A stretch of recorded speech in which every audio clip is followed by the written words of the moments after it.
Գործք առաքելոց 13-րդ գլուխ։ Անտիոքում գտնվող եկեղեցում կային մի քանի մարգարեներ եւ ուսուցիչներ։ Բարնաբասը եւ Շմավոնը, որ կոչվում էր Նիգեր, Ղուկիոս Կյուրենացին, Մանայենը, Հերովդես չորրորդապետի դայեկորդին եւ Սողոսը։ Մինչ նրանք Տիրոջ պաշտամունքի մեջ էին եւ ծոմ էին պահում, Սուրբ Հոգին ասաց նրանց. Առանձնացրեք ինձ համար Բարնաբասին եւ Սողոսին, այն գործի համար, որին ես կոչել եմ նրանց։ Այն ժամանակ ծոմ պահելով եւ աղոթելով ձեռք դրեցին նրանց վրա եւ ուղարկեցին։ Նրանք Սուրբ Հոգուց ուղարկված իջան Սելևկիա ու այնտեղից նավարկեցին դեպի Կիպրոս։ Սալամինը հասնելով հրեաների ժողովարաններում Աստծո խոսքն էին քարոզում, որպես օգնական ունենալով նաեւ Հովանեսին։ Շրջելով ամբողջ կղզին մինչև Պաֆոս, այնտեղ գտան Ոմն Մոգի, մի հրեա սուտ մարգարեի, որի անունը Բարեհեսու էր։ Նա բդեշխի փոխանորդ Սերգիոս Պողոսի հետ էր ապրում, որը իմաստուն մարդ էր։ Սերգիոսը աղաչելով Բարնաբասին եւ Սողոսին կամենում էր լսել Աստծո խոսքը։ Բայց նրանց դեմ դուրս եկավ Եղիմաս Մոգը, որովհետև նրա անունն այսպես է թարգմանվում, եւ ուզում էր բդեշխի փոխանորդին հավատից շեղել։ Իսկ Սողոսը, որը նույն Պողոսն է, Սուրբ Հոգով լցված նայեց նրան ու ասաց. Դու, որ լի ես ամեն նենգությամբ ու խորամանկությամբ, որդի սատանայի, թշնամի ամեն արդարության, Տիրոջ ուղիղ ճանապարհները շեղելուց չես դադարելու։ Եվ արդ, ահա Տիրոջ ձեռքը քեզ վրա է, կույր կլինես ու միառժամանակ արև չես տեսնի։ Անմիջապես նրա վրա մեկ ու խավար իջավ եւ խարխափելով առաջնորդողներ էր փնտրում։ Այն ժամանակ բդեշխի փոխանորդը պատահածները տեսնելով հավատաց, զարմանալով Տիրոջ վարդապետության վրա։ Պաֆոսից խարիսխ վերցնելով Պողոսը եւ իր հետ եղողները եկան Պամփյուլիայի Պերգե քաղաքը։ Իսկ Հովանեսը նրանցից բաժանվելով Երուսաղեմ վերադարձավ։ Նրանք էլ Պերգեից գնալով եկան Պիսիդյան Անտիոք քաղաքը եւ շաբաթ օրը ժողովարան մտնելով նստեցին։ Օրենքի ու մարգարեների ընթերցումից հետո ժողովրդապետերը նրանց մոտ մարդ ուղարկեցին ու ասացին. Եղբայրներ, եթե ժողովրդին ասելու մխիթարանքի խոսքեր ունեք, խոսեք։ Պողոսը ոտքի կանգնեց, ձեռքով նշան արեց ու ասաց. Ով իսրայելացիներ, եւ դուք մյուսներդ, որ պաշտում եք մեկ Աստծուն, լսեք։ Իսրայելի այս ժողովրդի Աստվածն ընտրեց մեր հայրերին եւ եգիպտացիների երկրում պանդխտության ժամանակ ժողովրդին բարձրացրեց ու հզոր բազուկով նրան այնտեղից հանեց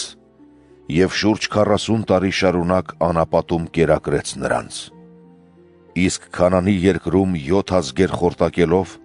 նրանց հողն իբրև ժառանգություն տվեց նրանց շուրջ 450 տարի։ Եվ դրանից հետո նրանց տվեց դատավորներ, մինչև Սամուել մարգարեն։ Այնուհետև թագավոր խնդրեցին,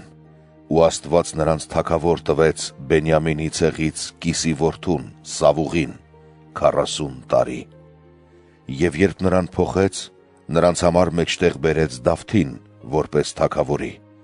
որի մասին եւ վկայելով ասաց. Գտա Հեսեի որդի Դավթին, իմ սրտով մի մարդու,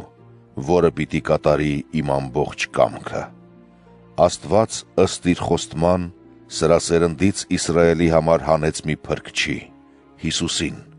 Նրանից առաջ Հովանեսն Իսրայելի ամբողջ ժողովրդին արդեն քարոզել էր ապաշխարության մկրտությունը։ Եվ երբ Հովանեսն իր գործունեության ընթացքն ավարտեց, ասաց. Իմ մասին ինչ եք կարծում, ով եմ։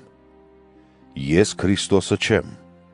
այլ ահա իմ հետևից գալիս է նա, որի ոտքերի կոշիկներն արձակելու արժանի չեմ։ Եղբայրներ,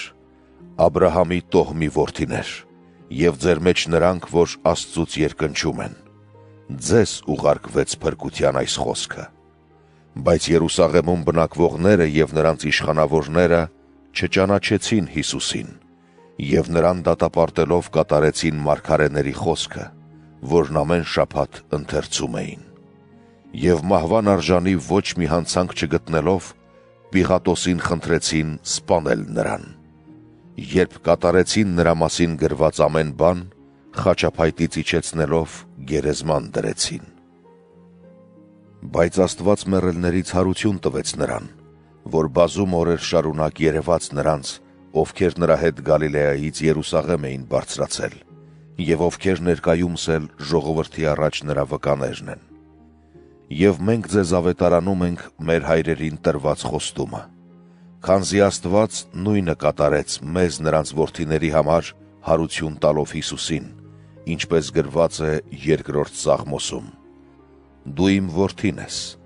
և ես այսօր ծնեցի քեզ»։ Եվ որ նրան հարություն տվեց մեռելներից ու այլևս ապականության չի դառնալու, այդ մասին այսպես է ասում. «Ձեզ պիտի տամ Դավթին խոստացված սրբությունները»։ Ուստի և մի ուրիշ տեղում ասում է. «Քո սրբին ապականություն տեսնել չես տա»։ Սակայն Դավիթն իր սերնդի ժամանակ ծառայեց և Աստծու կամքով վախճանվեց ու գնաց միացավ իր հայրերին, և նրա մարմինն ապականություն տեսավ, բայց Հիսուսը, որին Աստված հարություն տվեց, ապականություն չտեսավ։ Եղբայրներ, թող ձեզ հայտնի լինի, որ նրանով է ձեզ համար մեղքերի թողություն ավետարանվում, և այն ամենից, որոնցից չկարողացաք Մովսեսի օրենքով արդարանալ, նրանով կարդարանա նա, ով հավատում է։ Զգույշ եղեք, գուցե ձեր գլխին գա այն, ինչ ասված է մարգարեների գրքերում. «Տեսեք, արհամարողներ, և զարմացեք ու չքվեք, որովհետև ես ձեր օրերում մի գործ եմ անելու, մի գործ, որին չպիտի հավատաք, եթե որևէ մեկը ձեզ պատմի այն»։ Երբ Բարնաբասն ու Պողոսն այնտեղից ելան, աղաչում էին, որ մյուս շաբաթ էլ նույն բաները խոսեն իրենց։ Եվ երբ ժողովուրդը ցրվեց, հրեաներից և աստվածապաշտներից շատերը գնում էին Պողոսի և Բարնաբասի հետևից, որոնք խոսում էին նրանց հետ ու համոզում, որ շարունակեն մնալ Աստծու շնորհի մեջ։ Երբ հաջորդ շաբաթ օրը եկավ, գրեթե ամբողջ քաղաքը հավաքվեց Աստծու խոսքը լսելու։ Երբ հրեաներն այդ բազմությունը տեսան, նախանձով լցվեցին և Պողոսի ասածներին ընդդիմախոսելով հայոյում էին, իսկ Պողոսն ու Բարնաբասը համարձակ կերպով ասում էին. «Նախ ձեզ պետք է Աստծու խոսքը խոսեինք, բայց քանի որ դուք այն մերժում եք և ձեզ արժանի չեք համարում հավիտենական կյանքի, ահա մենք դառնում ենք դեպի հեթանոսները, քանզի Տերն այսպես պատվիրեց մեզ. «Քեզ դրեցի որպես հեթանոսների լույս, որպեսզի դու փրկության միջոց լինես մինչև երկրի ծագերը»։ Այս բանը լսելով, հեթանոսներն ուրախացան և փառավորում էին Տիրոջ խոսքը, և հավատացին նրանք, ովքեր սահմանված էին հավիտենական կյանքի համար։ Եվ Աստծու խոսքը գնալով տարածվում էր ամբողջ գավառում։ Բայց հրեաներն աստվածապաշտ երևելի կանանց ու քաղաքի գլխավորներին գրգռեցին և Պողոսի ու Բարնաբասի դեմ հալածանք հարուցելով իրենց սահմաններից նրանց դուրս հանեցին։ Եվ նրանք իրենց ոտքերի փոշին նրանց վրա թափ տալով եկան Իկոնիոն։ Աշակերտները լցվեցին ուրախությամբ և Սուրբ Հոգով։